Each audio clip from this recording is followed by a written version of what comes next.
Assalamualaikum warahmatullahi wabarakatuh. Salam sejahtera bagi kita semua. Jumpa lagi di JB Vlog. Semoga apapun yang kita lakukan bermanfaat untuk kita semua. Kali ini ada pertanyaan dari saudari Ayu Puspita.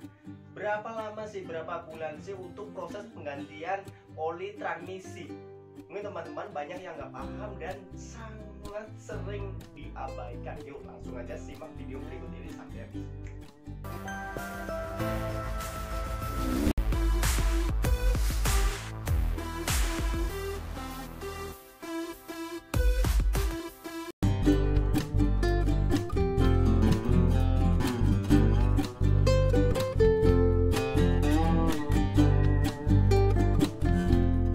Oke ya, sahabat JB Vlog dimanapun Anda berada, khususnya pecinta otomotif di seluruh Indonesia dimanapun Anda berada.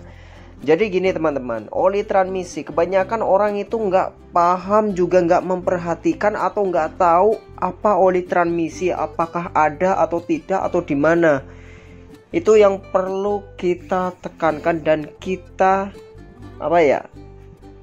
kita coba bahas apa oli transmisi dan kapan sekiranya oli transmisi untuk diganti.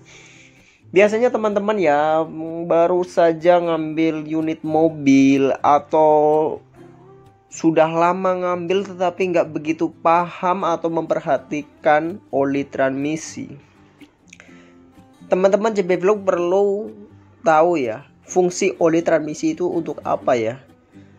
Jadi fungsinya untuk melumasi gearbox atau sistem transmisi pada kendaraan panjenengan. Jadi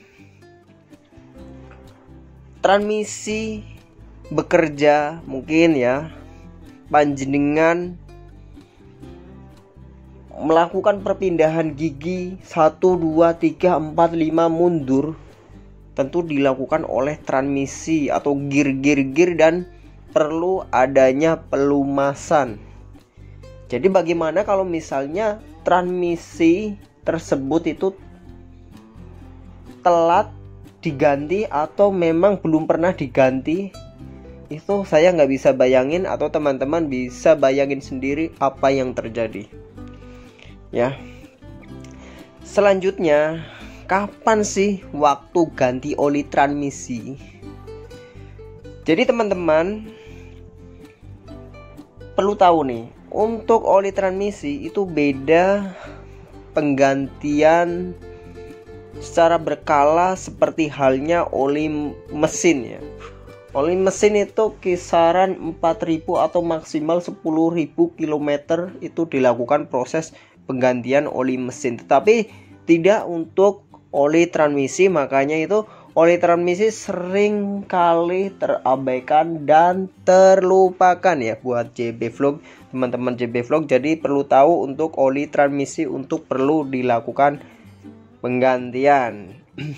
Selanjutnya ada pertanyaan, mungkin teman-teman JB Vlog di sini bertanya SAE oli transmisi.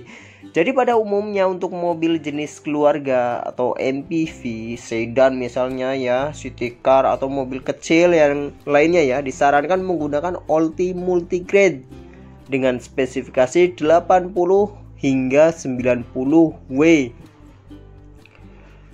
Oli ini juga dapat digunakan baik penggerak roda depan, belakang ataupun 4WD. Jadi kebanyakan itu multi gitu ya.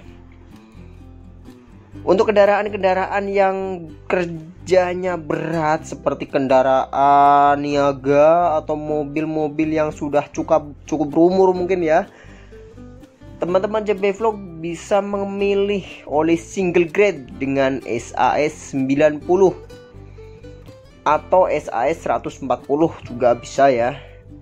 Tipe ini lebih kental untuk mendukung beban kerja yang berat.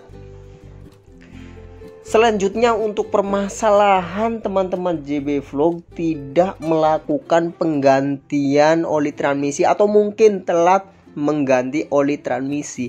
Apa sih yang akan terjadi pada kendaraan panjenengan ya? Di antaranya yaitu banyak sih. permasalahan karena oli transmisi telat saat mengganti ya. Sebenarnya seberapa pentingkah oli transmisi itu? Jika kita tidak mengganti oli transmisi, maka efeknya pada kendaraan akan terjadi hal-hal yang sangat tidak diinginkan. Banyak kerusakan fatal, salah satunya adalah tenaga mobil kita jauh berkurang dari tenaga yang biasanya ya. Tentu hal ini sangat fatal karena akan terjadi kerusakan berantai. Contohnya saja, perpindahan gigi yang agak berat dan kadang menghentak. Lalu oli transmisinya juga sudah berwarna pekat, mungkin butek banget ya. Kayak comberan mungkin ya, juga sangat bau. Hingga baunya seperti bau terbakar dan tidak baiklah. Mengapa? Semakin memperpanjang rantai kerusakannya, jadi oli transmisi cukup punya peranan vital juga dalam berkelanjutan mesin mobil dalam jangka panjang.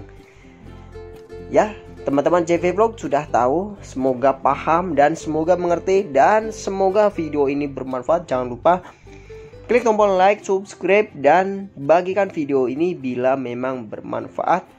Saya ucapkan banyak terima kasih. Nantikan video bermanfaat lainnya dari JV Vlog, vlog media informasi bermanfaat. Wassalamualaikum warahmatullahi wabarakatuh.